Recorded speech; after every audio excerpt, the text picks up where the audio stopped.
First, I have the approval of pension payroll for November 20th. That is fire pension payroll for fire pension payroll for $373,014.36, and police pension payroll for $384,293.99.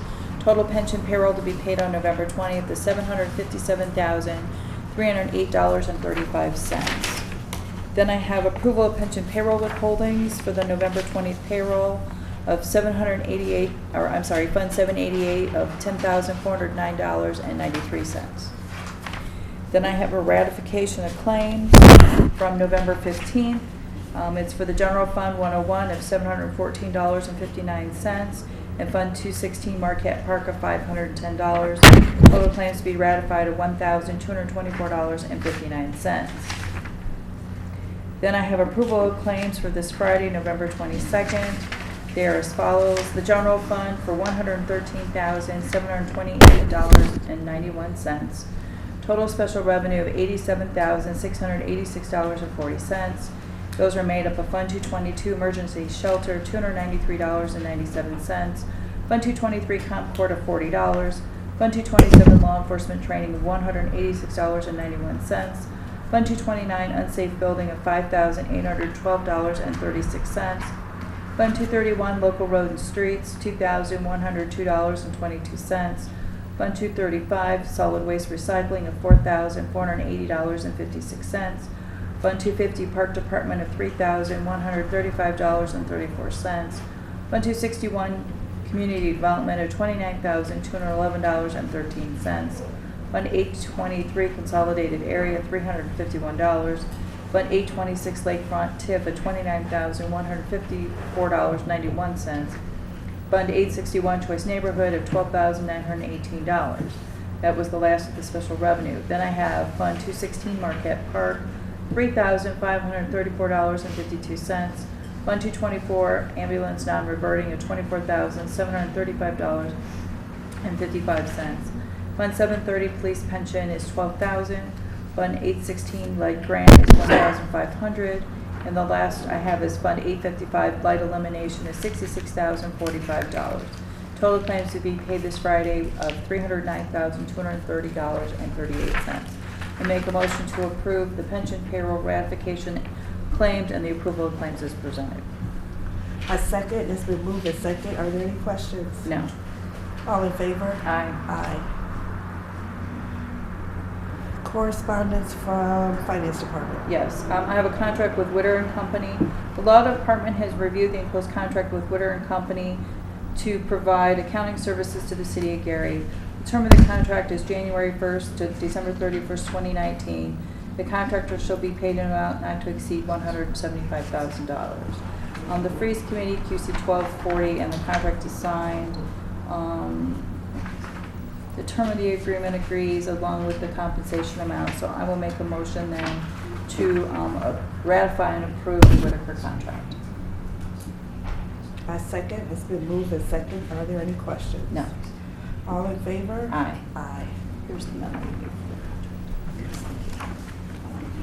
Correspondence from the Film Department.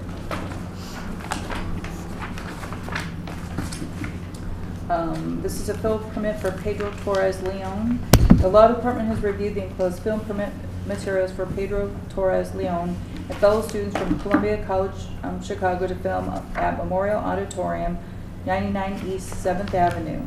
The filming is to take place Saturday, November 23rd, 2019, between 9 a.m. and 5 p.m. The applicants do not require any additional city services for their film permit.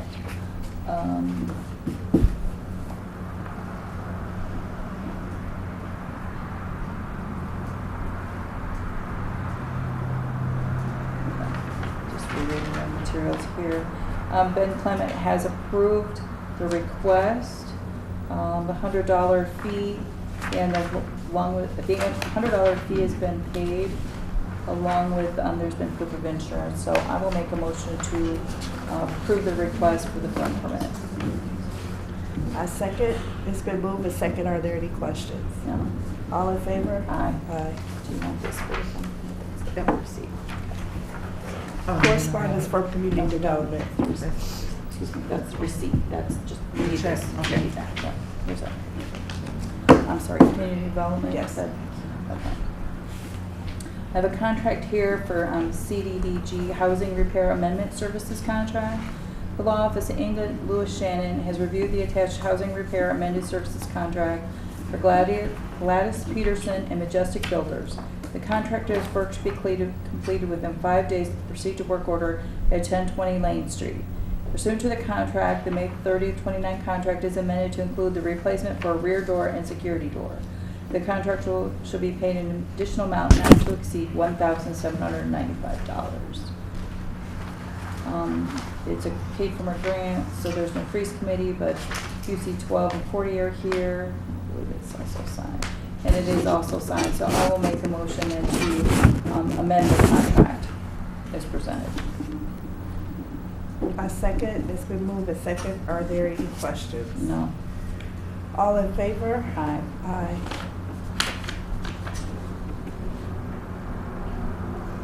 Correspondence from Commission for Women. Yes. I have a contract with In-N-Out. The Law Department has reviewed the enclosed contract with the In-N-Out Snow Removal to provide snow removal services at the Rainbow Arc Shelter for the Gary Commission for Women. The term of the contract is November 18th, 2019 to April 1st, 2020. Contractors shall not be paid an amount not to exceed $1,500. The term of the contract, the compensation agreed to the memo. This is grant funds, so I know there's no freeze committee required. It is signed by the contractor and the other appropriate forms are here. So I will make a motion then to award the contract with In-N-Out as presented. I second. It's been moved and second. Are there any questions? No. All in favor? Aye. Aye.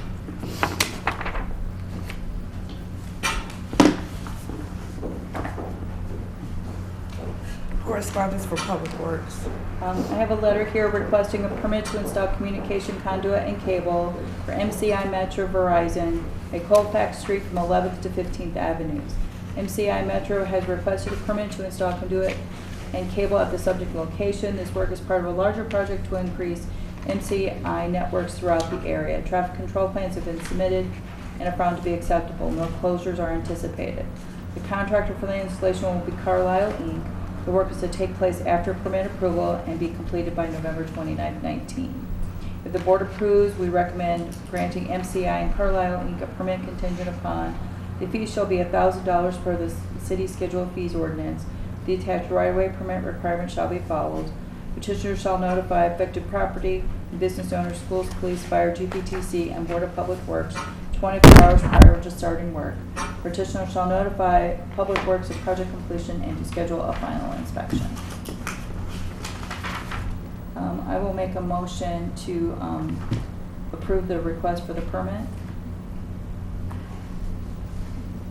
I second. It's been moved and second. Are there any questions? Yes, I just would ask that Mr. David Chilling kind of give us a brief overview of the project, if you would. Yes, MCI, also known as Verizon, they've been doing a lot of these projects the past couple of years. They probably do, I don't know, 4 or 5 of them a year, and it's usually in the parkway. There's not a whole lot of disturbance. They bore the fiber optic cable, and it's just they're connecting their network to improve service for everybody to connect their towers with fiber optic cable. They're usually really good about responding to complaints and questions and getting in and out. So, let's see. Okay, thank you for that. No further questions? No further questions. All in favor? Aye. Aye.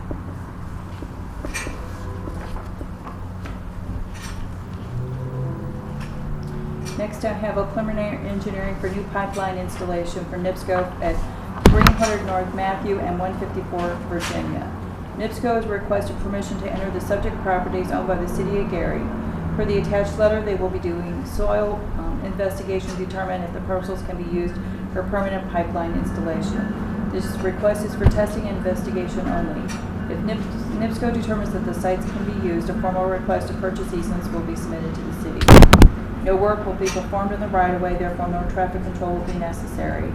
NIPSCO's contractors are Environmental Inc., Cardno, and Terracon. The request is for late November with the spring backup in the case of poor weather.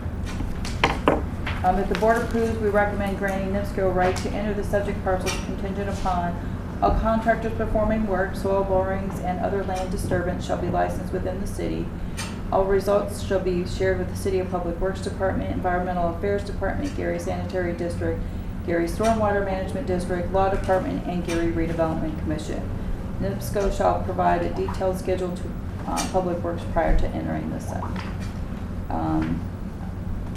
I will make a note that I did investigate, and the 3 contractors doing the work are not licensed in the city.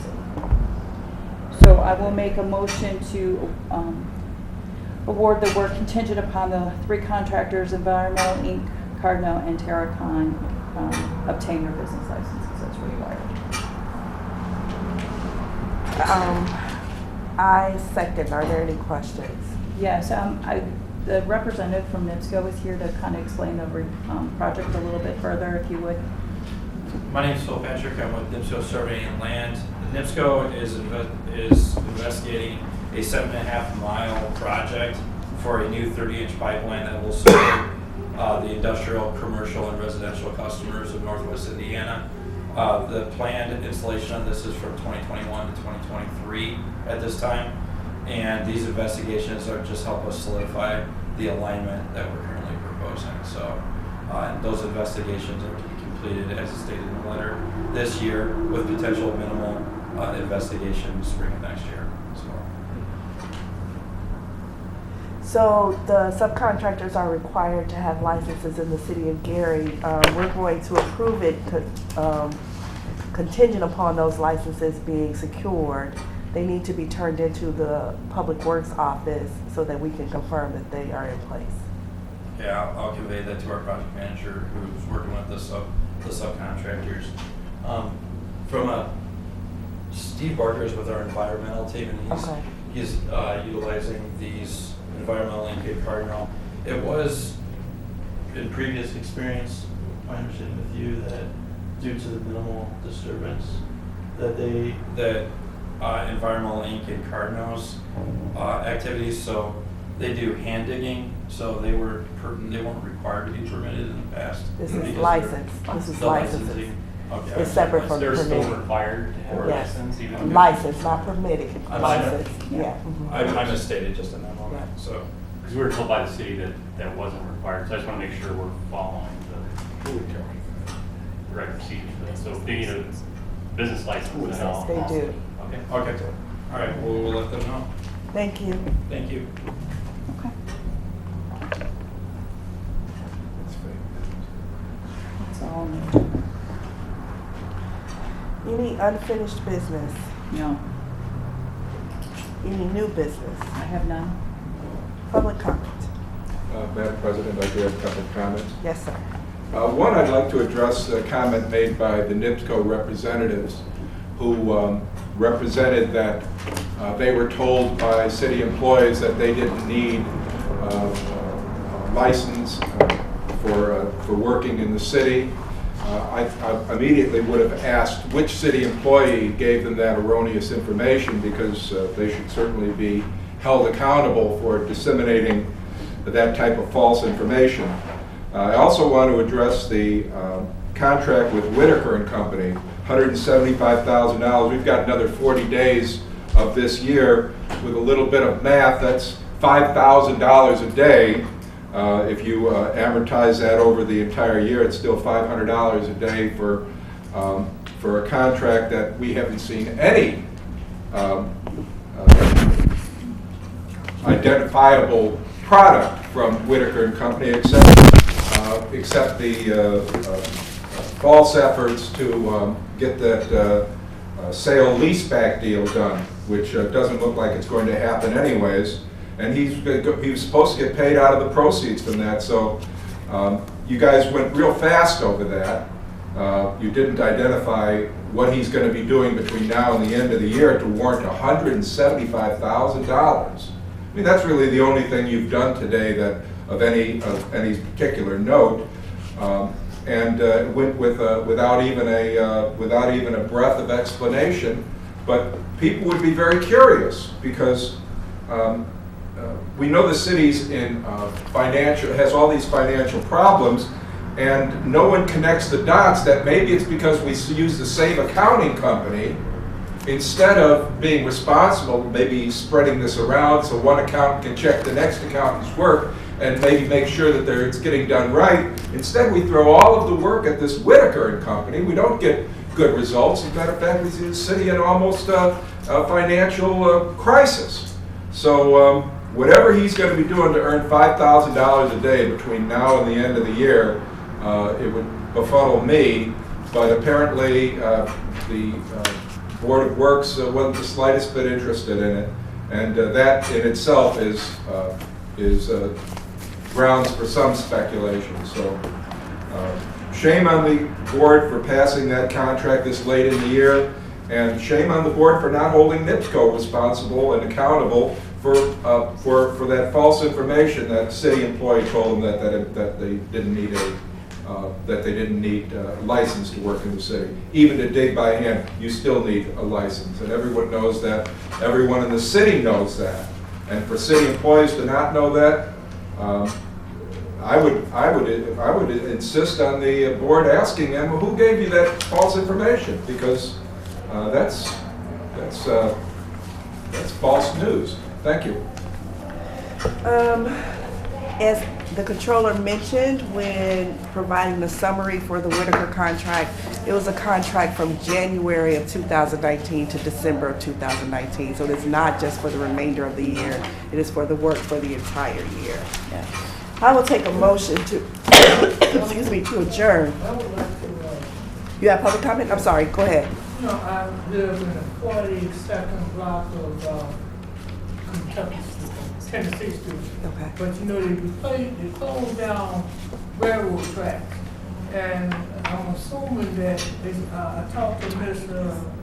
LeGroy, and she said that the railroad and herself, the police chief, and the fire chief had reviewed that project, and they said something about that there were a lot of accidents. I lived in Kentucky on Tennessee Street for the last 20 years, and I haven't seen not one accident. Nor would I have to say, that since I live in right in back of my house, I would be notified, or some of the people on the street would be notified that this was going to occur. But none of them were notified. Believe me, I checked with my neighbors and everything, and it's really a tremendous inconvenience. I don't know if it could be redone or anything else like that, but it seems like to me somebody should have contacted the people who live there. And none of us was contacted. Thank you. I'm sorry, your name. My name is Hayes. Mr. Hayes, from my understanding that there was a community meeting held before the closing of the railroad. 4 years ago.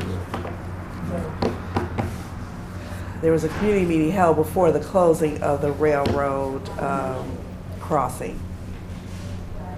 Well, I don't know who held me, but I do know that I never got a letter. And if it was held 4 years ago, I still living in that particular location. And I never got a meeting. I usually get council person waiver saying that she happened to be, was sending a notification out about her meeting. But no other meeting happened, and all was on the schedule in that particular meeting. I remember about 4 years ago on 45th Avenue, had the same problem after what was going on with the streets, the sewer line. Never got a response, and couldn't nobody give me a response. So, I mean, I'm just appalled at the fact that this happened. I think a lot of people, a lot of us have been here. A lot of us are senior citizens, and a lot of us, it takes out of our way. I just want to see stuff and consider their actions without notifying people who live in the community. Well taken. About your issue about the sewer line, if you just stay for a minute after the meeting, maybe I could help you with that part, as it relates to getting you the information that you're asking for. Okay? Thank you. No problem. I'll take a motion to adjourn. Motion to adjourn.